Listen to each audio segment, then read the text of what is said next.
Viewers আসসালামু আলাইকুম, রূপা bright dental care থেকে চলে আসলাম। কিন্তু আমার সাথে কে আছে দেখেন, এই যে আমাদের সাথে আছে মিম আপু। ওনাকে তো সবাই চেনেন, এত কিউট একটা সুইট আপু। আমি কখনো ভাবতেও পারি নাই আপুটাকে সামনাসামনি দেখবো।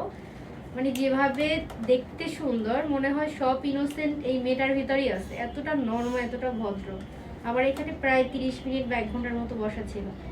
এতটা ইনোসেন্ট, এতটা ভদ্র, আমি চোখই ফেরাতে পারতেছি না। কাজ করবো কি, তাই না আপু?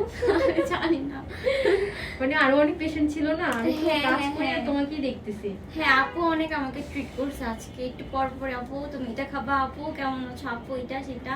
আর আপুকে হচ্ছে দেখে মনেও হয় না যে অতটা বেশি ফ্রি মাইন্ডেড, বাট পার্সোনালি অনেক বেশি ফ্রি মাইন্ডেড। Thank you. কিভাবে আসলা বলে দাও।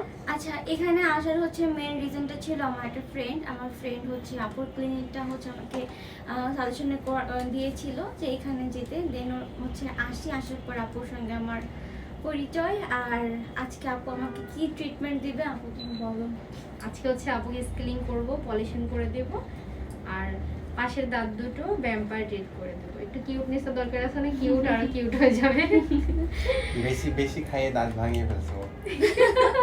তুমি খাইছো? না, দাঁত ভাঙে না। আমার দাঁত এই ওর ঠিক আছে। দাঁতগুলো কিন্তু অনেক সুন্দর দেখেন, কিন্তু সবসময় মুখের ভিতরে হাত দিয়ে হাসে, কিন্তু বাস্তবে ওর আপুর দাঁতটা অনেক সুন্দর, অনেক সুন্দর। মানে আমি তো সবসময় কাজ করি ডেন্টালে, আমার কাছে তো অনেক ক্রিটিক্যাল পেশেন্ট আসে। সো সে তুলনায় আপুর দাঁত কিছুই না, অনেক সুন্দর। শুধু শুধু ইচ্ছা করে হাত দিয়ে দেখে রাখো কেন? না, ভালো লাগে না আমার দাদা আমার কাছে। আচ্ছা, একদিন আপুর দাঁত আরো সুন্দর করে দেবো ইনশাল্লাহ। ইনশাল্লাহ। সামনে একটা সারপ্রাইজ আছে, আপনারা দেখবেন সবাই, ঠিক আছে? ইনশাআল্লাহ। ইনশাল্লাহ। আচ্ছা, কাজ শুরু করি, তারপরে দেখবো কতটা চেঞ্জ আসছে আপুর লুকটা, ঠিক আছে? টাটা।